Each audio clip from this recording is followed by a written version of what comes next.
Ego এই শব্দটা দেখতে যতটা ছোট আর সিম্পল লাগে আসলে এটা ততটাই ডেঞ্জারাস আর পাওয়ারফুল। আমাকে যদি জিজ্ঞেস করো এই ব্রহ্মাণ্ডের সবচেয়ে শক্তিশালী ফোর্স কোনটা, আমার উত্তর হবে ইগো। ইগো এমন একটা জিনিস যা একজন মানুষকে যে কোনো কিছু করাতে পারে। যদি তুমি তোমার ইগোকে সঠিক ডিরেকশনে ব্যবহার করতে পারো তাহলে তুমি কিছুই করতে পারো, অ্যান্ড আই রিপিট কিছুই। কিন্তু তার জন্য তোমাকে এই ইগোকে পুরোপুরি ডিকোড করতে হবে, যেটা আমি এই ভিডিওতে স্টেপ বাই স্টেপ বুঝিয়েছি। যখন কোনো ক্লোজ ফ্রেন্ড তোমার ট্রাস্ট ভেঙে দেয় সেখান থেকেই ইগোর জন্ম। এই কারণেই পৃথিবী ইগোকে একটা নেগেটিভ ওয়ার্ড বলে ট্যাগ দিয়েছে, কিন্তু সত্যি কথা হলো পজিটিভের চেয়েও নেগেটিভ বেশি পাওয়ারফুল। একজন মানুষ স্ট্রেসে পড়ে সুইসাইড পর্যন্ত করতে পারে, কিন্তু ভালো সময়ে একটা ছোট আঘাতও সহ্য করতে পারে না। ঠিক এইভাবেই ইগো এক ধরনের নেগেটিভ এনার্জি। ইগোর পজিটিভ সাইড জানার আগে তোমাকে এর নেগেটিভ সাইড জানতে হবে। কখনো লক্ষ্য করেছো যখন ইগো হার্ট হয় আমরা আর নিজের জন্য বাঁচি না, আমরা বাঁচি জেতার জন্য, দুনিয়াকে প্রুভ করার জন্য। ইগো তোমাকে অন্ধ করে দেয়, তুমি মানতেই চাও না যে তুমি ভুল হতে পারো। অ্যাডভাইসকে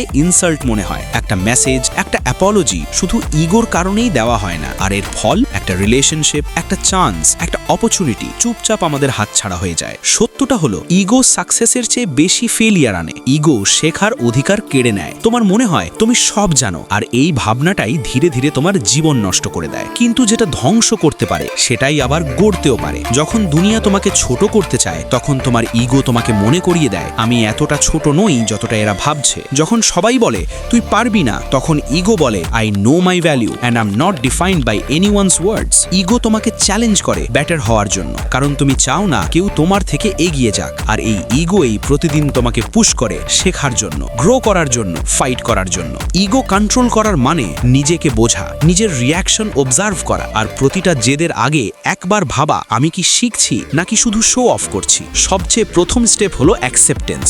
মেনে নাও তোমার ভিতরে ইগো আছে, সব মানুষেরই থাকে, কিন্তু পার্থক্য তখনই হয় যখন তুমি ইগোকে হ্যান্ডেল করো নাকি ইগো তোমাকে হ্যান্ডেল করে। এক্সাম্পল, কেউ তোমাকে পাবলিকে পয়েন্ট আউট করলো, তোমার প্রথম রিয়াকশন হয় এই লোকটাকে আমাকে কিছু বলার। কিন্তু যদি তুমি পজ করে আর ভাবো ও কি সত্যি কিছু ঠিক বলছে, তাহলে সেখান থেকেই ইগোর উপর তোমার কন্ট্রোল শুরু হয়। ইগো কন্ট্রোল করার দ্বিতীয় উপায় হলো লার্নিং মাইন্ডসেট। প্রতিটা সিচুয়েশনে নিজেকে জিজ্ঞেস করো আমি এখান থেকে কি শিখতে পারি। ইগো বলে আমি সব জানি, কিন্তু গ্রোথ মাইন্ডসেট বলে আমার আরো শেখার আছে।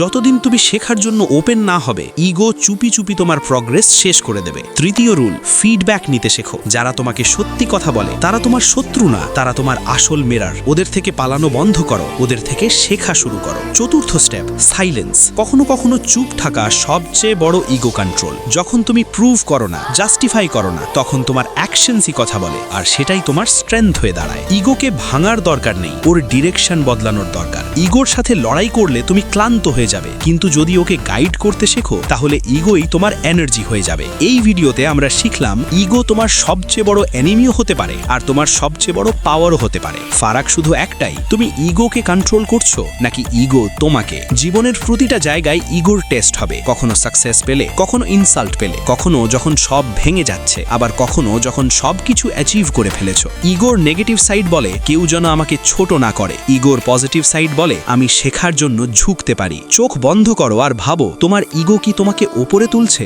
নাকি নিচে টেনে ধরছে। যখন উত্তর পাবে সেখান থেকেই তোমার আসল কামব্যাক শুরু হবে। This is the power of ego and now it's in your hands. ইগোকে কন্ট্রোল করে তোমাকে একটা মনস্টার পার্সোনালিটি পারসন হতে হবে।